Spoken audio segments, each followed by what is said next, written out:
Hola, soy Francisca Fernández, de Chile, del Movimiento por el Agua y los Territorios y de la Coordinadora Feminista 8 de marzo.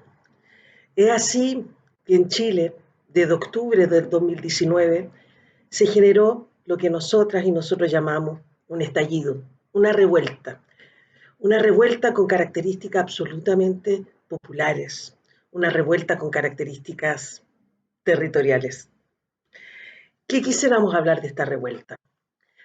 Decir dos cosas que me parecen relevantes. La revuelta es producto de una memoria de larga data, trayectorias, rutas ya trazadas por una serie de pueblos que habitamos en Chile. Por ejemplo, los pueblos originarios como el pueblo mapuche, pueblo afro, migrantes, sectores populares, rurales, que llevamos años, décadas, más que eso, organizando la vida fuera del capitalismo, como una crítica profunda a lo que ha sido la privatización y la mercantilización de todas las cosas. Es importante señalar, en 1980 se creó la Constitución, la Carta Magna de Chile, generando un Estado subsidiario que privatizó literalmente el orden de todas las cosas, la salud, la educación, la previsión social, el agua. Por ejemplo, en 1981 se crea el Código de Aguas donde se permite comprar, vender, arrendar y hasta hipotecar el agua.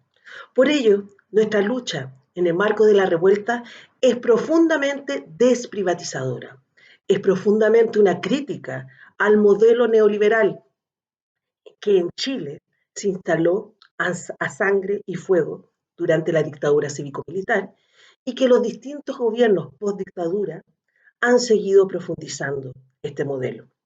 Entonces, la revuelta, si bien tiene un carácter de espontaneidad, es producto de una serie de movilizaciones, de construcciones políticas que estamos dando desde la construcción del Estado chileno. Pero por otra parte, también fue hacer cuerpo la rabia, la indignación de todos estos años de mercantilización de nuestra vida.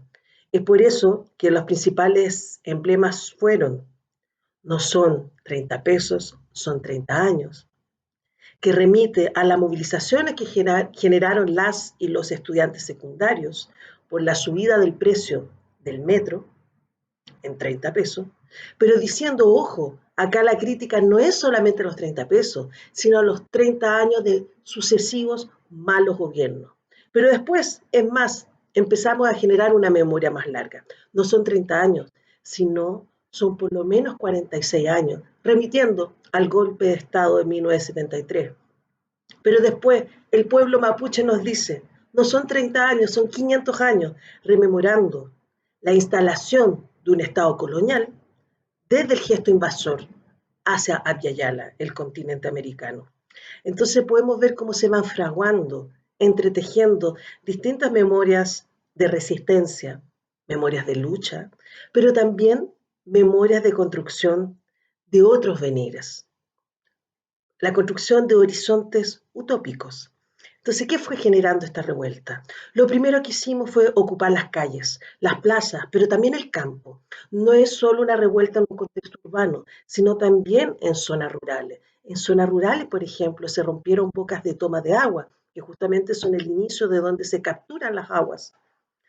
En las calles fuimos protestando rápidamente. No tenemos que olvidar que acá hubo un insumo muy potente del movimiento estudiantil secundario que llevaba semanas, meses y años luchando por una educación justa, gratuita, de calidad, no sexista. Pero también estábamos los movimientos socioambientales diciendo no más extractivismo, no más privatización de nuestros bienes comunitarios, las aguas, los territorios. Pero también estuvimos las feministas. En el 2000, escúcheme bien, en el 2019 fuimos más de 1 millón de mujeres el 8 de marzo movilizándonos contra la violencia patriarcal y contra todas las violencias y opresiones que nos cruzan tanto a las mujeres, niñas y disidencias sexogenéricas. Pero el 2019 fuimos 2 millones movilizadas.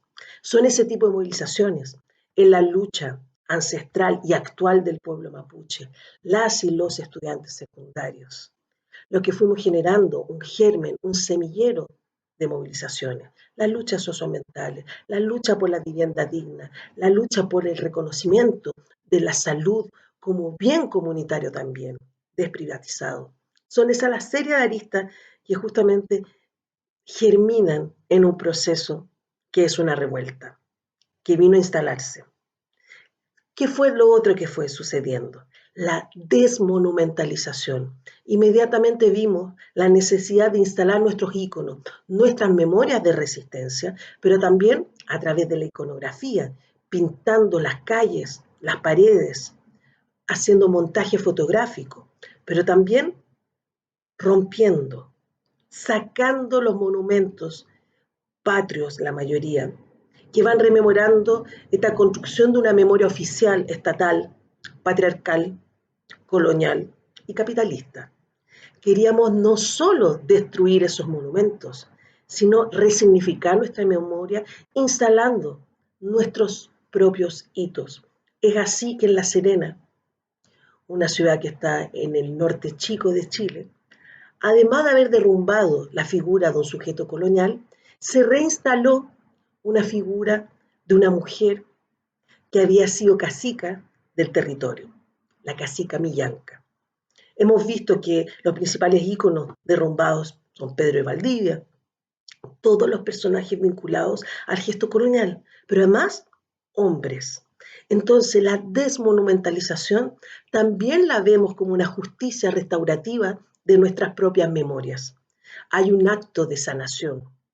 Y después vino todo un proceso que hoy llamamos un proceso constituyente, que justamente lo que busca es, vía asamblea constituyente, la creación de una nueva constitución. Sin embargo, somos claras y claros en decir, el proceso constituyente es mucho más allá de generar una nueva Carta Magna o una nueva constitución. Es un proceso de constitución de nuevos horizontes políticos, comunitarios, populares, plurales.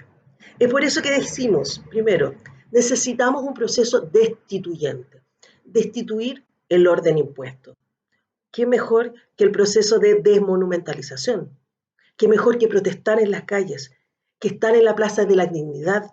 ¿Qué mejor que estar en las barricadas? Siempre desde gestos absolutamente comunitarios y colectivos, cuidándonos y autocuidándonos entre nosotras y nosotros.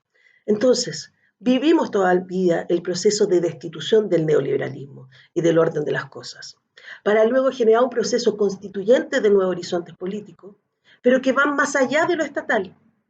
En la constitución rápidamente, o la consolidación de ya experiencias previas de asambleas territoriales, de cabildo, donde fuimos debatiendo respecto de todas las cosas que nos involucran en nuestra vida, en las luchas socioambientales, en las luchas feministas, antipatriarcales, anticoloniales, de velar el racismo institucional, pero también cotidiano en que habitamos, donde hay cuerpos racializados, sobre todo en contexto migrante, pero también afrochileno, por ejemplo, o de los pueblos originarios. Fuimos generando estos debates, estos horizontes que todavía, en plena pandemia, se mantienen. Si en ese ámbito fuimos organizando la vida para resistir, para colocar nuestras reivindicaciones, hoy estamos colocando al mismo servicio de estas luchas para frenar la pandemia.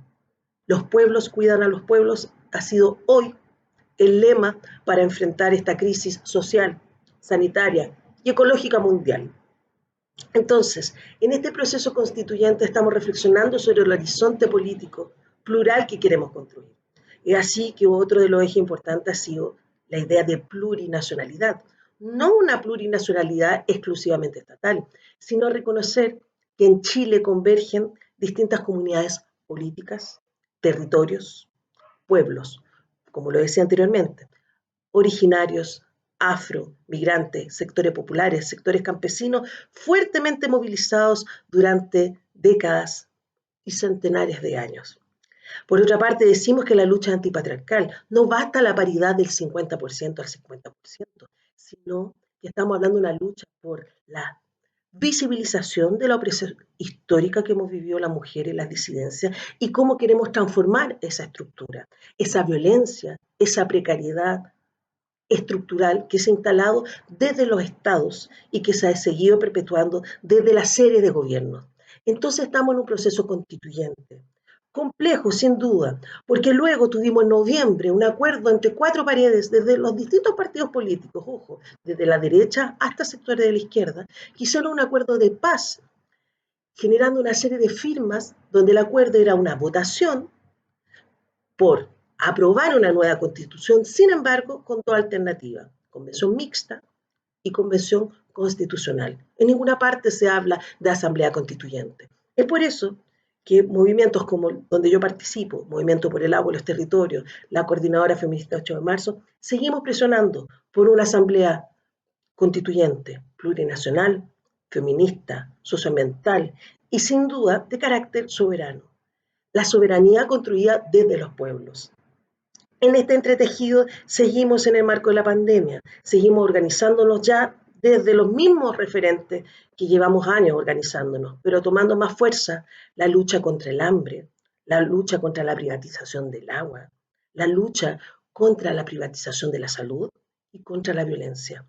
Hoy el hambre que ha generado la pandemia, dándonos cuenta de la precariedad laboral y estructural que la mayoría de chilenas, chilenos, migrantes, pueblos originarios, distintos sectores movilizados, sufrimos una precariedad estructural dada en un modelo privatizador.